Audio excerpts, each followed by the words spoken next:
الحمد لله وكفى وسلام على عباده الذين اصطفى أما بعد أعوذ بالله من الشيطان الرجيم بسم الله الرحمن الرحيم الحمد لله الذي أنزل على عبده الكتاب ولم يجعل له عوجا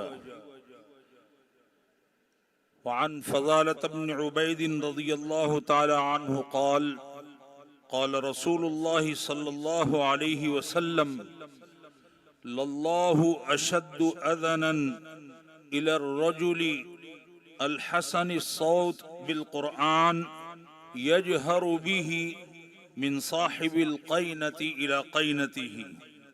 وعن أبي هريرة رضي الله تعالى عنه قال دخل رسول الله صلى الله عليه وسلم المسجد فسمع قراءة رجل فقال من هذا؟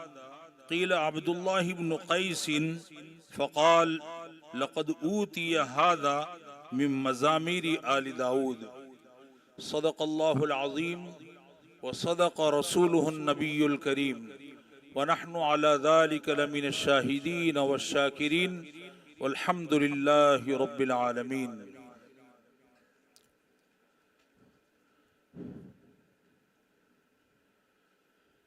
جامعہ اسلامیہ عربیہ بمقام تلوجہ کے اس عظیم الشان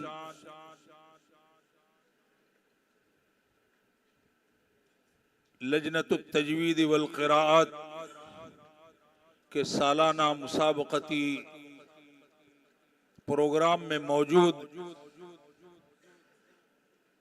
آج کے ہمارے واجب صد عز و تکریم عظیم نسبتوں کے حامل حضرت صدر محترم دامت برکاتہم العالیہ اور اس بافیض ادارے کے نہایت مخلص باکمال اور بافیض حضرات علماء کرام قرائے عظام معزز اساتذہ اور آج کی اس نورانی اور عرفانی محفل میں موجود ہمارے معزز مہمانان اور اس عظیم ادارے کے عظیم سپوت میرے طالب علم بھائیوں، قرآن مقدس کی تلاوت کی ایسی نورانی اور عرفانی مبارک اور بابرکت مجلس میں شرکت کی سعادت ہم سب کو نصیب ہوئی. اس پر اللہ تبارک و تعالیٰ کا ہمیں شکر ادا کرنا چاہیے.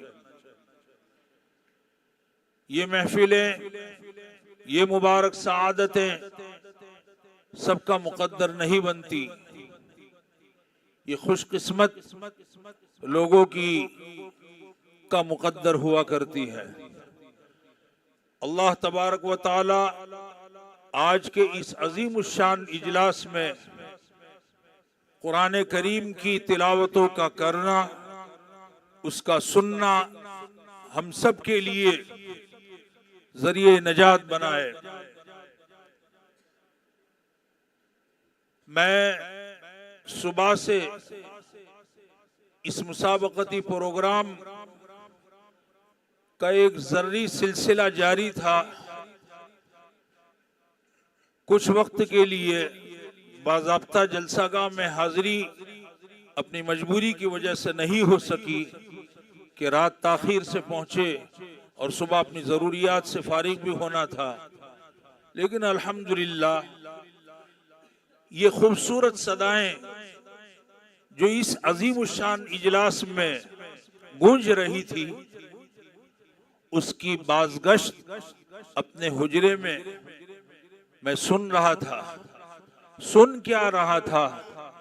مختلف روایات، متعدد قراءات، مختلف لہجوں اور متنوع نغمات میرے کانوں میں رس گھول رہے تھے۔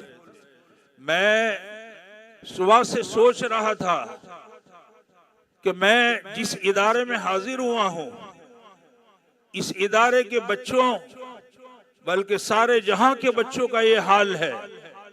وہ پیدا ہوتے ہیں، ایک مدت کے بعد ان کو مکتب میں بھیجا جاتا ہے۔ مکتب میں جانے کے بعد 29 حروف کی ان کو شناخت کرائی جاتی ہے۔ پھر اس کے بعد کچھ خوش نصیب بچے وہ ہوتے ہیں جن کو باکمال اور فن سے واقف اساتذہ کرام ملتے ہیں۔ تو حروف کی شناخت کے ساتھ ساتھ حروف کے تلفظ کی صحیح کیفیات اور وہ کیفیات جو منزل من اللہ طریق کے موافق ہے، منقول عن الرسول والمشائخ طریق کے موافق ہے، وہ کیفیات ادا بھی ان بچوں کے حصے میں آتی ہے۔ 29 حروف کے بعد ان کو بے ترتیب حروف پڑھائے جاتے ہیں، پھر حرکات کا تعارف کرایا جاتا ہے، حرکات ثلاثہ کا صحیح تلفظ ان کو سکھایا جاتا ہے، اس کے بعد پھر ان کو ہجے کرایا جاتا ہے، اور بتدریج بچہ پڑھتے پڑھتے ایک وقت وہ آتا ہے کہ الحمدللہ بچہ اس مکتب میں ناظرہ قرآن کریم روانی کے ساتھ پڑھنے لگتا ہے۔ پھر اس کے بعد درجہ آتا ہے لہجے کا، بچے فی الجملہ جو ہے لہجہ بنا لیتے ہیں۔ پھر اللہ تبارک تعالیٰ کی توفیق سے ماں باپ کے دل میں ایک خیال آتا ہے، اور ان بافیض اداروں میں جو ہے وہ اپنے بچوں کو بھیجتے ہیں، اور بچے یہاں آ کر کے مختلف قراءات، متفرق روایات اور مختلف طرق سے قرآن کریم کو پڑھنا سیکھتے ہیں۔ اور ایک وقت وہ بھی آتا ہے جو آج الحمدللہ ہم دیکھ رہے ہیں، ایسے حسین نغمات، ایسی دلکش آوازیں اور دلوں کو چھو لینے والے وہ لہجے، بلکہ قلب و جگر کو گرمانے والے وہ لہجے۔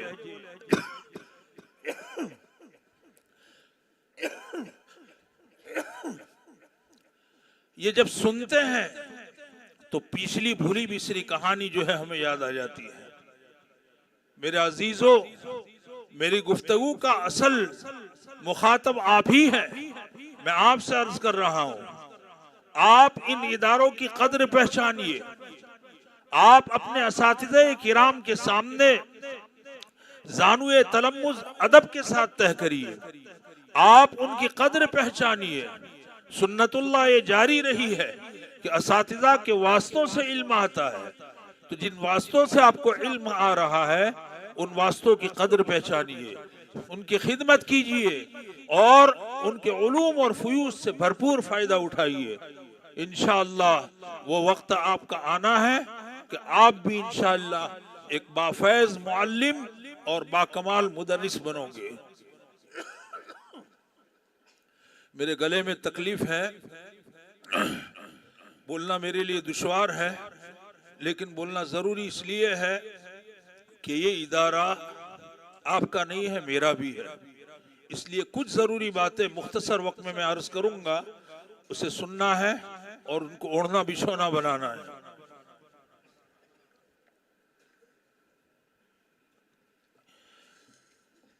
آج کے اس اجلاس میں آپ نے اپنے حکم محترم کی صورت میں، حضرات حکم کی صورت میں 2 نمونے سنے۔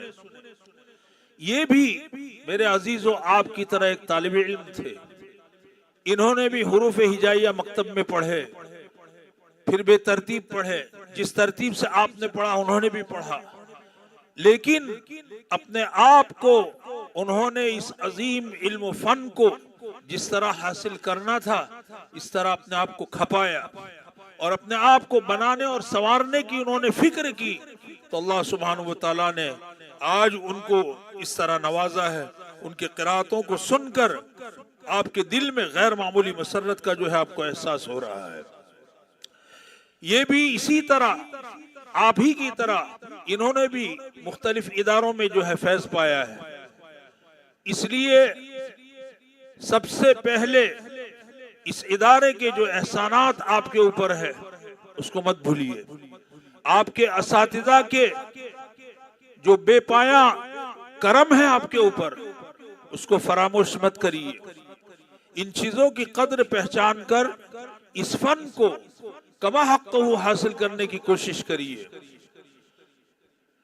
اللہ سبحانہ و تعالی نے ملک مصر کے قرائے کرام کو حسین آوازوں سے نوازا۔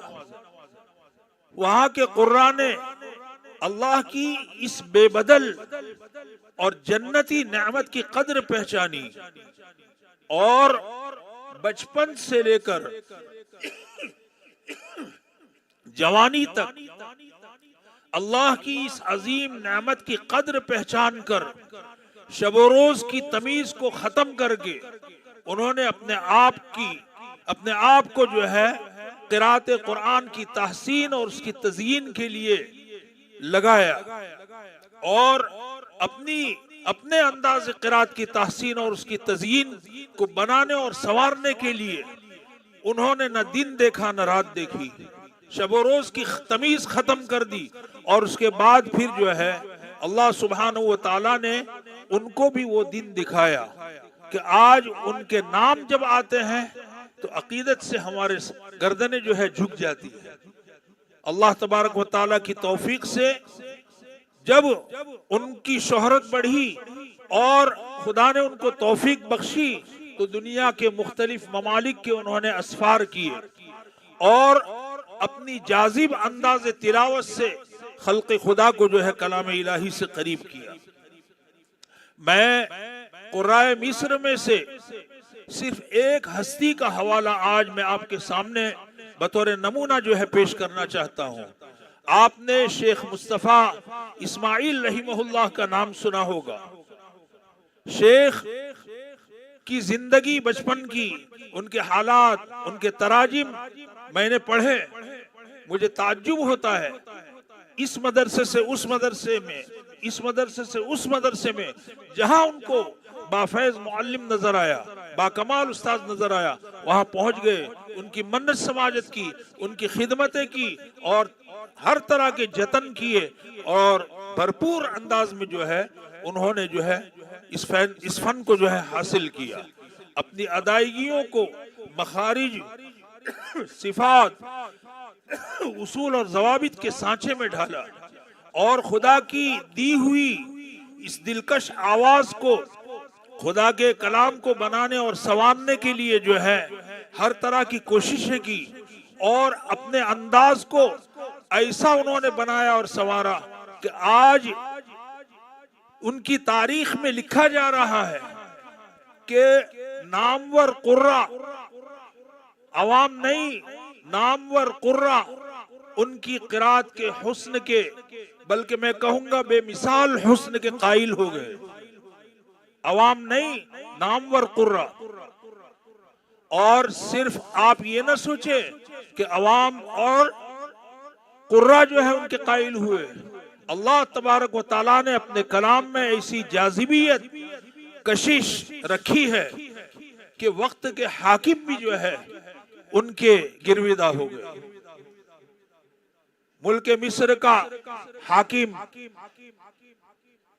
فاروق نام تھا اس کا، ملک فاروق، اس نے شاہی قصر شاہی کا منتخب قاری ان کو بنایا۔ جب بھی دنیا کا کوئی فرد مہمان بن کر وہاں پہنچتا، شیخ کو پیش کیا جاتا کہ ہمارے ملک کی ایک خصوصیت ہے، یہاں کا ایک امتیاز ہے، آپ اس کو سنیے۔ اللہ تبارک و تعالیٰ نے وہ بلند مقام ان کو عطا کیا۔ وہاں کا ایک دوسرا حاکم جمال عبد الناصر کیسا ڈکٹیٹر تھا، اس نے،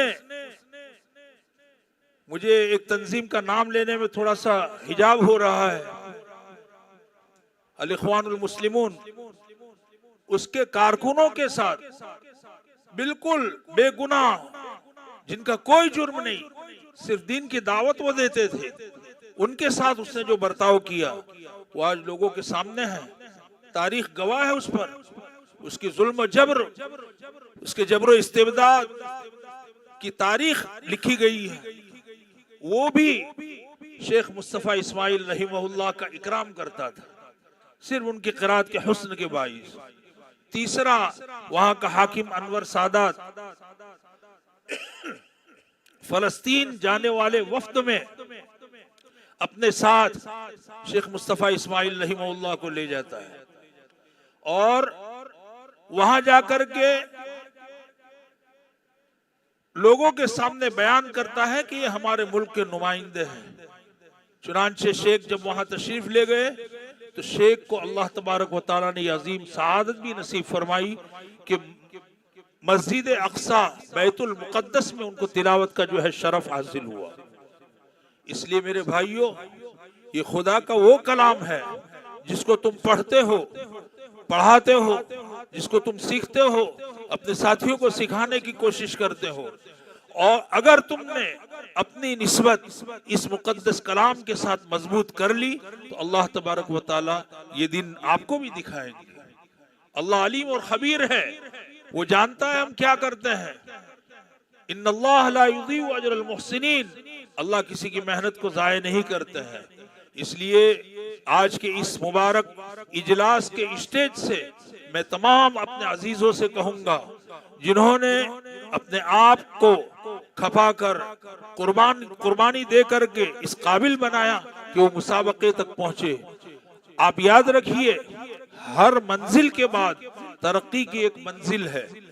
آپ ایک منزل کو طے کرنے کے بعد یہ نہ سمجھے کہ ہمارا آخری پڑاؤ ہے، بلکہ اس منزل کے بعد ترقی کی ایک اور منزل ہے، آپ وہاں تک پہنچنے کی کوشش کریے۔ اللہ تبارک و تعالی آپ کی کوششوں کو مثمر اور بارآور بنائے۔ اللہ تبارک و تعالی آپ عزیزوں کو اس ادارے کے حق میں، آپ کے اساتذہ حق میں نیک نامی کا ذریعہ بنائے۔ اللہ تبارک و تعالی آپ کو اس عظیم علم و فن سے آپ کی محنتوں کی بنیاد پر حظ وافر آپ کو نصیب فرمائے۔ دوسری میری آخری گزارش آپ سے یہ ہوگی کہ آپ مسابقے کے دن آنے سے پہلے جس طرح کی آب و تاب اور جوش عمل جو دکھاتے ہیں، یہ سلسلہ شروع سال سے ہونا چاہیے۔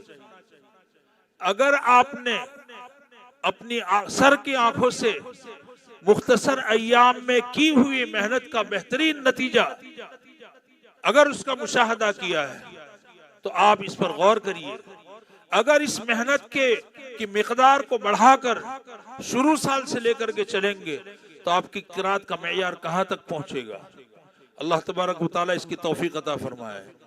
میں اساتذہ کرام، طلبہ عزیز، یہاں کے نہایت مخلص اور متفکر منتظمین کی خدمت میں قلبی تہنیت اور دلی مبارکباد پیش کرتا ہوں، اور خصوصاً یہاں کے یہ عظیم اکابر اساتذہ کرام جن کا ہمیشہ یہاں کے شعبہ تجوید و قرات کے اساتذہ کے سر پر ہاتھ رہا ہے، میں ان بزرگوں سے آئندہ بھی یہی امید رکھوں گا کہ آپ اسی طرح کی شفقتوں کا برتاؤ ان اساتذہ کرام، ان جواں سال اساتذہ کرام کے ساتھ جاری رکھیے۔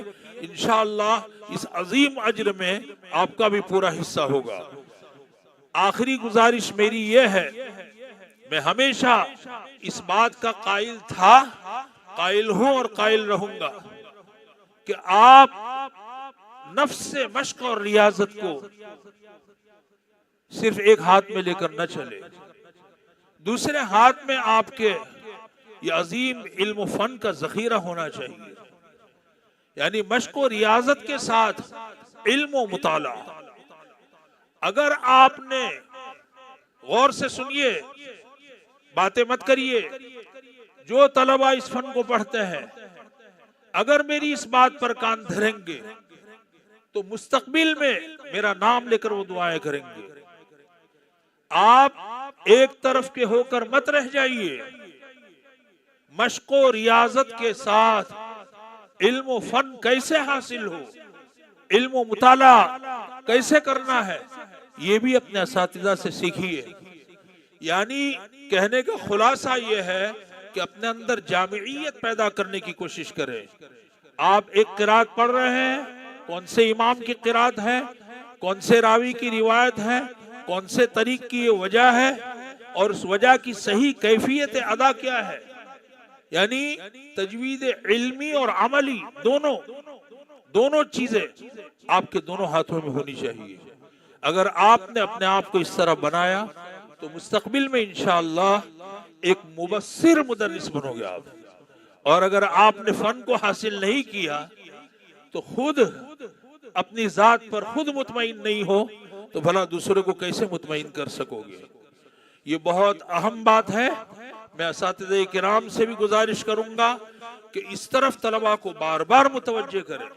وہ جس وجہ کو جس کتاب سے پڑھ رہے ہیں اس کتاب سے بطور استشہاد عبارت، اگر وہ منصور کتاب ہے تو عبارت پیش کر سکے، اور اگر منظوم کتاب ہے تو شعر بطور استشہاد پیش کر سکے. یہ صلاحیت ہر طالب علم میں ہونا لازم ہے.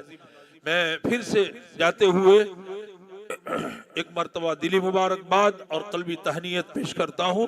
اللہ سبحانہ وتعالی سے دعا گو ہوں اللہ تعالیٰ اس مدرسے کے تعلیمی، تربیتی، اصلاحی اور اخلاقی معیار کو مزید بلندیاں نصیب فرمائے، اور اس ادارے کو یہاں کے اطراف، قریب اور دور، سب جگہ کے لیے جو ہے ایک مثالی ادارہ بنائے، اور خصوصاً اس شعبے کے فیض کو جو ہے اللہ تعالی ہر طرف جاری اور ساری فرمائے.